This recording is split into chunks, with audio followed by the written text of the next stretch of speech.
श्री चंद्रशेखर। माननीय सभापति महोदय जी, मैं सर्वप्रथम तो आपका धन्यवाद करता हूं कि आपने मुझे रेलवे संशोधन विधेयक 2024 पे अपनी बात रखने का मौका दिया। रेलवे संशोधन विधेयक 2024 पर मैं अपनी गहरी चिंता व्यक्त करता हूं।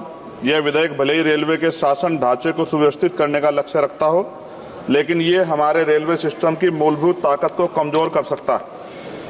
केंद्र सरकार की बढ़ती भूमिका भले ही अच्छे इरादों से प्रेरित हो, लेकिन इससे नौकरशाही में देरी हो सकती है और समय पर निर्णय लेने की क्षमता कम हो सकती है। हमें अपने रेलवे सिस्टम की चपलता और लचीलेपन को खोने का जोखिम उठा रहे हैं। रेलवे बोर्ड में सदस्यों की नियुक्ति में मंत्री जी से पूछना चाहता हूं कि क्या SC, ST, OBC और महिलाओं को इस बोर्ड में जगह मिलेगी? रेलवे बोर्ड सदस्यों की नियुक्ति शासन का एक महत्वपूर्ण पहलू है।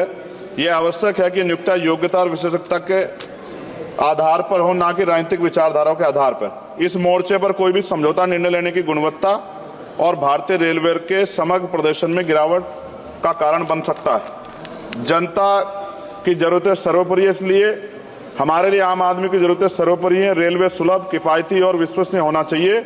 विधेयक को सुनिश्चित करना चाहिए कि इन सिद्धांतों का पालन होगा। हालांकि विधेयक का उद्देश्य अच्छा हो सकता है, लेकिन इससे संभावित परिणाम दूरगामी है। हमें सावधानीपूर्वक आगे बढ़ना चाहिए और सुनिश्चित करना चाहिए कि सुधार रेलवे के मूल तत्वों को कमजोर न करें। साथ साथ सभापति महोदया, जिस लोकसभा क्षेत्र से मैं आता हूं, नगीना, वो बहुत पिछड़ा हुआ क्षेत्र है। वहां के युवा, किसान, महिलाएं, मजदूर जीवन यापन करने के लिए कठिनाइयों का सामना करना पड़ता है उनको। इसलिए मैं माननीय मंत्री जी से मांग करूंगा कि नजीबाबाद से मुंबई और जम्मू के लिए ट्रेन चलाई जाए। साथ साथ नजीबाबाद स्टेशन गढ़वाल का प्रवेश द्वार है। मैं आपसे आग्रह करूंगा कि वहां जल भराव की समस्या होती है स्टेशन पे, उसकी देखरेख की जाए। बेगमपुरा एक्सप्रेस वाराणसी टू जम्मू तवी का स्टॉपेज वहां हो। दिल्ली जाने के लिए सुबह में कोई ट्रेन नहीं है, मुझे भी आना पड़ता है तो बहुत परेशानी का सामना करना पड़ता है अक्सर, जब मैं कोशिश करता हूं कि सेशन में चला जाऊं, क्योंकि ये रेलवे की सुविधा आपने उपलब्ध कराई है। जलालाबाद क्रॉसिंग पे ओवर ब्रिज बनना चाहिए।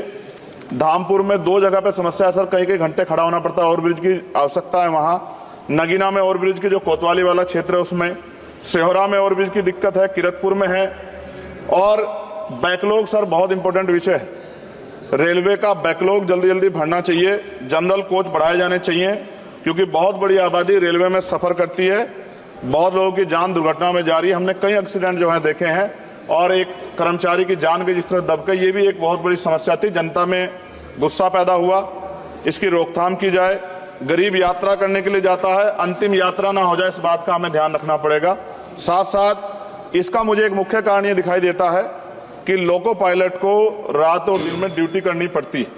मैं खत्म कर रहा हूं। रात की ड्यूटी कठिन है, उसके बाद पर्याप्त आराम चाहिए। इस संबंध में HPC का सुझाव भी था कि लोको पायलट के लिए 2 रात्रि बाद ड्यूटी का आदेश हो, तो ये इस पे अमल नहीं किया गया, जिसके कारण उनकी आंख लग जाती है और कई बार दुर्घटना होती है। हजारों लोगों की जिंदगी से खिलवाड़ नहीं होना चाहिए। कोरोना काल में बंद गई ट्रेन पुनः चालू की जाए, और SC, ST, OBC के बच्चों को जो पहले पास मिलते थे, जब कई कंपटीशन की तैयारी के लिए वो पेपर देने जाते थे, मिलते तो बंद कर दिए। सरकार कहती है हम दलित पिछड़ों के हितैषी हैं, लेकिन जब सरकार उनके बच्चों के आगे तरक्की के रास्ते बंद कर दी तो कैसे चलेगा? और जिस तरह लगातार निजीकरण हो रहा है, इस निजीकरण से सरकारी नौकरी खत्म हो जाएगी रेलवे में, तो ये दलित पिछड़ों के बच्चे कहां जाके बैठे, कौन सी कुर्सी बैठे? आज भी देश में सामाजिक गैर बराबरी है।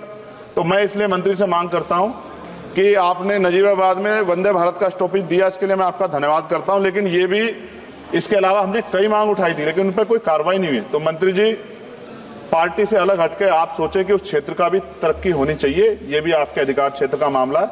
मैं दोबारा सभापति महोदय को धन्यवाद देता हूं और माननीय मंत्री से आग्रह करता हूं कि हमारी मांगों पर ध्यान दें और उस क्षेत्र में अवसर पैदा हो, इसका ख्याल रखें। बहुत बहुत धन्यवाद।